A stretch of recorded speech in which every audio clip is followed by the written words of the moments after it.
લોકો સામાન્ય રીતે સિંહના દર્શન માટે ગીર તરફ જાય છે, પરંતુ હવે કચ્છમાં પણ વન્યજીવ પ્રવાસન માટે નવી તક ઊભી થઈ રહી છે।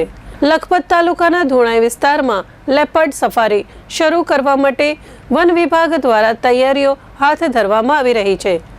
હાલ ધોણાઈ વિસ્તારમાં વન વિભાગ દ્વારા આશરે 13 જેટલા લેપર્ડ રાખવામાં આવ્યા છે, જેમાં 11 મેલ અને 2 ફિમેલ દીપડા સામેલ છે।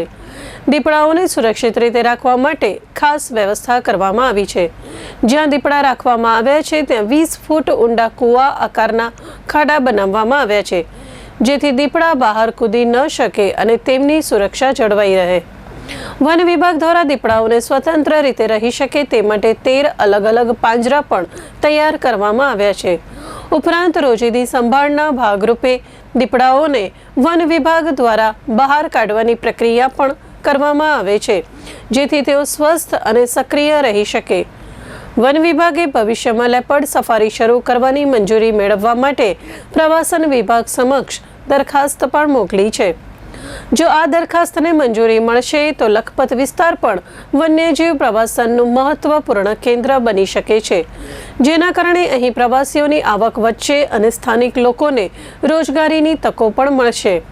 આ અંગે લખપતના RFO પ્રિયકાંત આસરાએ ચંચળ ન્યૂઝ સાથે વાત કરતા માહિતી આપી હતી। અત્યારે લખપત તાલુકાના ધોણાઈ ખાતે લેપર્ડ રેસ્ક્યુ અને રિહેબિલિટેશન સેન્ટર બનાવવામાં આવ્યું છે, જેમાં મનુષ્યો સાથે સંઘર્ષમાં આવતા દીપડાઓને રાખવામાં આવેલા છે અને મોટા ભાગનાઓ એવા છે કે જે હ્યુમન એનિમલ કન્ફ્લિક્ટમાં સંકળાયેલા હોવાના કારણે તેમને બહાર જંગલમાં સ્વતંત્ર છોડવા સલાહભર્યું નથી।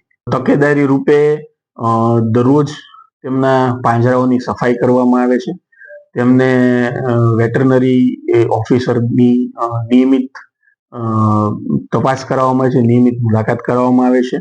એ ઉપરાંત તેમને દિવસ દરમિયાન બહાર ખુલ્લામાં છોડવામાં આવે છે, જેથી તેમની પણ શારીરિક પ્રવૃત્તિઓ જે નોર્મલ જંગલમાં થતી હોય છે તે જળવાઈ રહે।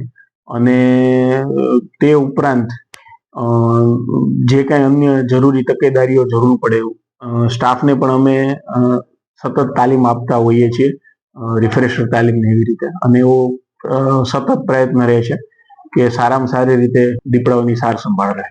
વર્તમાનમાં 11 નર અને 2 માદા એમ કુલ 13 દીપડાઓ છે અને બ્રીડિંગનો તો કોઈ એવી યોજના નથી, કારણ કે એ બધા ઓલરેડી કન્ફ્લિક્ટમાં સંકળાયેલા છે, તો એનું કોઈ બ્રીડિંગ માટેનું કોઈ પ્લાન નથી હાલ।